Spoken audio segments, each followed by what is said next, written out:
Hello everyone, ಮತ್ತೊಮ್ಮೆ ರಿಯಾನ್ಸ್ ಟಾರೋಗೆ ಸ್ವಾಗತ.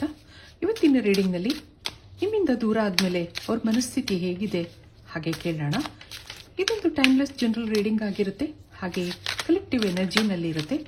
ಯಾರ್ಯಾರು ನನಗೆ ಸಬ್ಸ್ಕ್ರೈಬ್ ಮಾಡ್ತಾ ಇದ್ದೀರಾ, ಕಮೆಂಟ್ಸ್ ಮಾಡ್ತಾ ಇದ್ದೀರಾ, lot of thanks to you.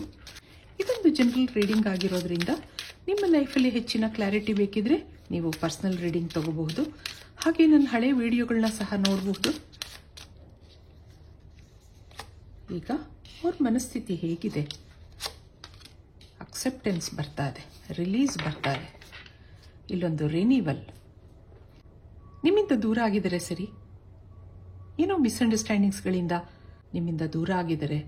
ಇಲ್ಲಿ ಮತ್ತೆ ಹೊಸದಾಗಿ ಶುರು ಆಗುತ್ತಾ, ಮತ್ತೆ ನಿಮ್ಮನ್ನ ಕಾಂಟ್ಯಾಕ್ಟ್ ಮಾಡ್ತೀನಾ ಹಾಗನ್ನಿಸ್ತಾ ಇದೆ ಅವ್ರಿಗೆ. ಮತ್ತೆ ನಿಮ್ಮನ್ನ ಭೇಟಿ ಮಾಡಬೇಕು, ನಿಮ್ಮ ಜೊತೆ ಮಾತಾಡಬೇಕು ಹಾಗನ್ನಿಸ್ತಾ ಇದೆ. ಇಲ್ಲೊಂದು ಅಕ್ಸೆಪ್ಟೆನ್ಸ್ ಬರ್ತಾ ಇದೆ ನೋಡಿ. ಹಾಗೆ ಏನೇ ಡಿಫ್ರೆನ್ಸಸ್ ಇರ್ಬೋದು ನಿಮ್ಮಿಬ್ಬರ ಮಧ್ಯೆ, ಅದನ್ನೆಲ್ಲ ರಿಲೀಸ್ ಮಾಡ್ಕೋಬೇಕು. ಆ ಒಂದು ಮನಸ್ಥಿತಿ ಅವ್ರದ್ದಾಗಿದೆ. ಇಲ್ಲಿಂದ ಒಂದು ಕಾರ್ಡ್ ನೋಡೋಣ ಏನು ಬರುತ್ತೆ. ಇಲ್ಲಿ reveal, I want to tell you the truth ಅಂತ ಹೇಳ್ತಾ ಇದ್ದಾರೆ. ನೋಡಿ ಎಷ್ಟು ಚೆನ್ನಾಗಿ ಬಂದಿದೆ. ನಿಮ್ಗೇನೋ ನಿಜ ಹೇಳಬೇಕು ಅಂದ್ಕೊಂಡಿದ್ದಾರೆ. I miss up the good things in my life sometimes. ಯಾಕೋ ಕೆಲವು ಸರಿ ಒಳ್ಳೆಯ ಆಪರ್ಚುನಿಟೀಸ್ಗಳನ್ನ ಮಿಸ್ ಮಾಡ್ಕೋತೀನಿ, ನಿಮ್ಮನ್ನ ದೂರ ಮಾಡ್ಕೊಂಡಿದ್ದೀನಿ ಹಾಗನ್ನಿಸ್ತಾ ಇದೆ. ನೀವು ಅವ್ರ ಲೈಫಲ್ಲಿ ಒಂದು ಪಾಸಿಟಿವ್ ಎನರ್ಜಿ ಆಗಿ ಬಂದಿದ್ರಿ, ಆದರೆ ಏನೋ ಕಾರಣಗಳಿಂದ ನಿಮ್ಮನ್ನ ದೂರ ಮಾಡ್ಕೊಂಡಿದ್ದಾರೆ. ಅದು ಪರಿಸ್ಥಿತಿ ಇರಬಹುದು, ಏನೋ ಕೆಟ್ಟಗಳಿಗೆ ಇರಬಹುದು, ನಿಮ್ಮನ್ನ ದೂರ ಮಾಡ್ಕೊಂಡಿದ್ದಾರೆ. ಆದರೆ ಈಗ ಮತ್ತೆ ನಿಮ್ಮನ್ನ ಕಾಂಟ್ಯಾಕ್ಟ್ ಮಾಡಬೇಕು ಅಂತ ಅನ್ನಿಸ್ತಾ ಇದೆ, ನಿಮ್ಮನ್ನ ಅಕ್ಸೆಪ್ಟ್ ಮಾಡ್ಕೋಬೇಕು ಅಂತ ಅನ್ನಿಸ್ತಾ ಇದೆ. ಇದಕ್ಕೆ ಟ್ಯಾರೋ ಕಾರ್ಡ್ಸ್ ಇಂದ ಏನು ಬರುತ್ತೆ ನೋಡೋಣ.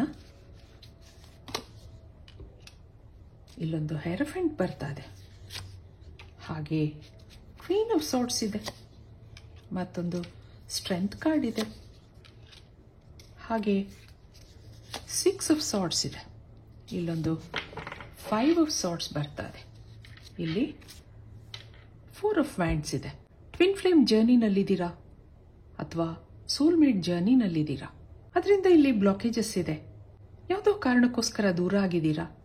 ಇಲ್ಲಿ ಕೆಲವರು ಮದುವೆ ಆಗಿದ್ದೀರಾ ಅಥವಾ ಮುಂದೆ ಮದುವೆ ಆಗಬೇಕು ಹಾಗೆಲ್ಲ ಯೋಚನೆ ಮಾಡಿದ್ರಿ. ಯಾವುದೋ ಕಾರಣಗಳಿಂದ ಇಬ್ರು ದೂರ ಆಗಿದ್ದೀರಾ. ಅಲ್ಲೊಂದು ಫ್ಯಾಮಿಲಿ ಇಶ್ಯೂ ಕಾಣ್ತಾ ಇದೆ. ಇಬ್ಬರಲ್ಲೂ ಸಾಕಷ್ಟು ಡಿಫ್ರೆನ್ಸಸ್ ಇತ್ತು. ಇಲ್ಲಿ ಮನೆಯಿಂದ ಗ್ರೀನ್ ಸಿಗ್ನಲ್ ಇಲ್ಲ ಅನ್ನೋದಿದೆ. ಹಾಗಿರೋದ್ರಿಂದ ಇಬ್ರು ದೂರ ಆಗಿದ್ದೀರಾ.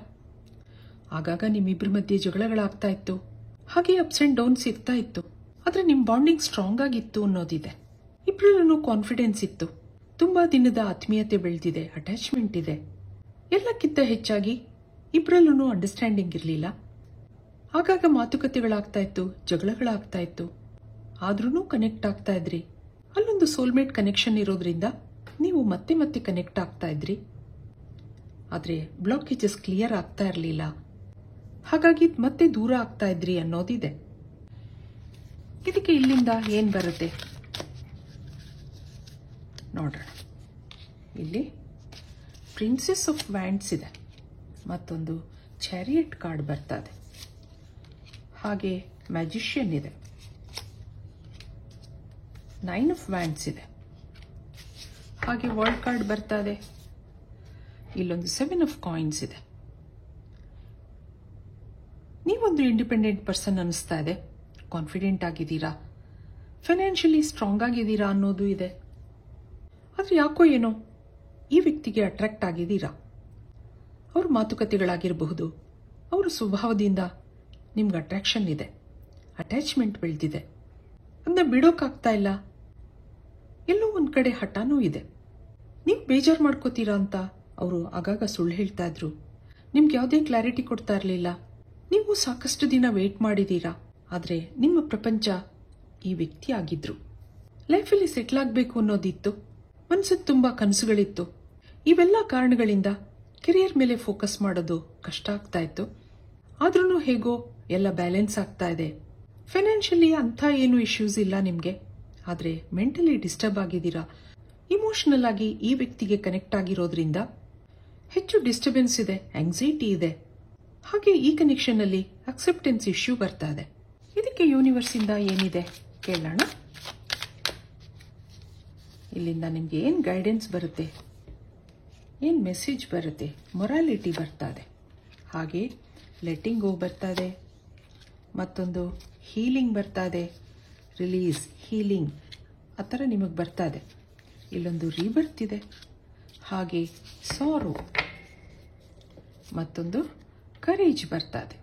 ಕಾನ್ಫಿಡೆಂಟ್ ಆಗಿದ್ದೀರಾ, ಏನೋ ಒಂದಾಗುತ್ತೆ ಹಾಗೂ ಯೋಚನೆ ಮಾಡ್ತಾ ಇದ್ದೀರಾ, ಆದರೂ ಮನಸ್ಸು ಬೇಜಾರಿನಲ್ಲಿದೆ. ಯೂನಿವರ್ಸಿಂದ ನಿಮಗೆ ಇಲ್ಲೊಂದು ಹೀಲಿಂಗ್ ಎನರ್ಜಿ ಬರ್ತಾ ಇದೆ. ಹಾಗೆ ರೀಬರ್ತ್ ಇದೆ. ಬ್ಲಾಕೇಜಸ್ ಇರೋದ್ರಿಂದ ಸ್ವಲ್ಪ ಕಾಲ ಇದು ಹೀಗೆ ಮುಂದುವರಿಯುತ್ತೆ. ಹೊಂದಾಣಿಕೆ ಕಡಿಮೆ ಇರುತ್ತೆ, ಆಗಾಗ ಸಿಟ್ಟು ಜಗಳಗಳು ಮುಂದುವರಿತಾನೇ ಇರುತ್ತೆ. ಆದರೆ ಇದೆಲ್ಲ ಲೆಟ್ ಗೋ ಆಗುತ್ತೆ ಅನ್ನೋದು ಇದೆ. ಇಲ್ಲಿ ಒಬ್ರಿಗೊಬ್ರಿಗೆ ಅರ್ಥ ಮಾಡ್ಕೋಬೇಕು, ಸಮಸ್ಯೆಗಳನ್ನ ಅರ್ಥ ಮಾಡ್ಕೋಬೇಕು, ಭಾವನೆಗಳನ್ನ ಅರ್ಥ ಮಾಡ್ಕೋಬೇಕು ಅನ್ನೋದಿದೆ. ಎಲ್ಲದಕ್ಕೂ ಅದರದೇ ಆದ ಸಮಯ ಇರುತ್ತೆ. ಯಾವುದೇ ಸಂಬಂಧಗಳಾಗಿರಲಿ ತಾಳ್ಮೆ ಅನ್ನೋದು ಇರಬೇಕಾಗುತ್ತೆ. ಹಾಗೆ ಒಬ್ರನ್ನೊಬ್ರನ್ನ ಅರ್ಥ ಮಾಡ್ಕೋಬೇಕಾಗತ್ತೆ. ಇಲ್ಲಿ ಅವರು ನಿಮ್ಮನ್ನ ಅಕ್ಸೆಪ್ಟ್ ಮಾಡ್ಕೋಬೇಕು ಅನ್ನೋ ಮನಸ್ಸಾಗಿದೆ. ಹಿಂದೆ ನಿಮ್ಗೆಲ್ಲ ಏನೇನೋ ಸುಳ್ಳು ಹೇಳಿದ್ರು, ಈಗ I want to tell you the truth ಅಂತ ಹೇಳ್ತಾ ಇದ್ದಾರೆ. ನನ್ನ ಮನಸ್ಸಲ್ಲಿರೋದನ್ನೆಲ್ಲ ಹೇಳ್ಕೋಬೇಕು, ಹಿಂದೆ ಇದ್ದ ನೆಗೆಟಿವಿಟಿ ಎಲ್ಲಾನು ರಿಲೀಸ್ ಮಾಡ್ಕೋಬೇಕು ಹಾಗನ್ನಿಸ್ತಾ ಇದೆ ಅವ್ರಿಗೆ. ಹಾಗೆ ಇಲ್ಲೊಂದು ರೀಬರ್ತ್ ಬರ್ತಾ ಇದೆ. ಇದಕ್ಕೆ ಏಂಜಲ್ಸಿಂದ ಏನು ಬರುತ್ತೆ ಕೇಳೋಣ. ಮುಂದೆ ಏನಿದೆ, ಇಲ್ಲೊಂದು ವರ್ಕ್ ಥ್ರೂ ಯುವರ್ ಫಿಯರ್ಸ್ ಅಂತ ಬರ್ತಾ ಇದೆ. ಹೆದರಿಕೆಗಳನ್ನ ಕಡಿಮೆ ಮಾಡ್ಕೊಳ್ಳಿ, bring love into the situation, ಆದಷ್ಟು ಜಗಳಗಳನ್ನ ಕಡಿಮೆ ಮಾಡ್ಕೊಳ್ಳಿ ಅನ್ನೋದು ಬರ್ತಾ ಇದೆ. ಯು ಆರ್ ಗುಡ್ ಎನಫ್, ನೀವೊಂದು ಒಳ್ಳೆ ವ್ಯಕ್ತಿ ಆಗಿದ್ದೀರಾ ಹಾಗೆ ಅನ್ಕೊಂಡಿದ್ದಾರೆ ಅವರು. ಆದ್ದರಿಂದ ನಿಮ್ಮನ್ನು ಅಕ್ಸೆಪ್ಟ್ ಮಾಡ್ಕೋಬೇಕು ಅನ್ನೋದಿದೆ ಅವ್ರಿಗೆ.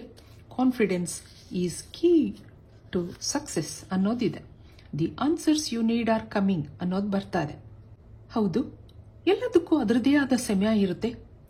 ನೀವು ವೇಟಿಂಗ್ ಪೀರಿಯಡ್ನಲ್ಲಿದ್ದೀರಾ, ಕಾಯ್ತಾ ಇದ್ದೀರಾ, ನೀವು ಯಾವುದಕ್ಕೋ ನಿರೀಕ್ಷೆ ಮಾಡ್ತಾ ಇದ್ದೀರಾ, ಅವರಿಂದ ಉತ್ತರಕ್ಕೆ ನಿರೀಕ್ಷೆ ಮಾಡ್ತಾ ಇದ್ದೀರಾ.